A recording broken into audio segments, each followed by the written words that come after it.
சென்னையின் புதிய அரையாணமாய் மாறிய வள்ளுவர் கோட்டம்.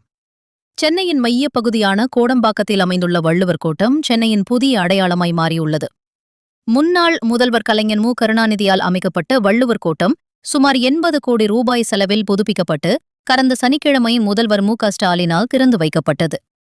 இங்கு உள்ள தேர் திருவாரூர் தேர் வடிவில் அமைக்கப்பட்டுள்ளது.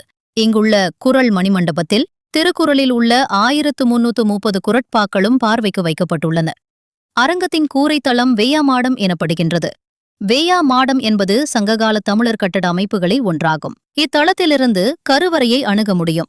இங்கே இருந்து சில படிகள் உயரத்தில் அமைக்கப்பட்டுள்ள திருவள்ளுவர் சிலையையும் பார்க்கலாம். இங்கு திருவள்ளுவரின் திருவுருவ சிலையும் திருக்குறள் உடன் அழகிய சிற்பங்களும் பூங்கா, வள்ளுவர் அரங்கம், வாகன நிறுத்தம், உணவகம், இரவில் வண்ண மின் விளக்குகளால் அலங்கரிக்கப்பட்டுள்ளது. தற்போது புதுப்பொலிவுடன் புதுப்பிக்கப்பட்ட வள்ளுவர் கோட்டம் பொதுமக்களிடம் பெரும் வரவேற்பை பெற்றுள்ளது.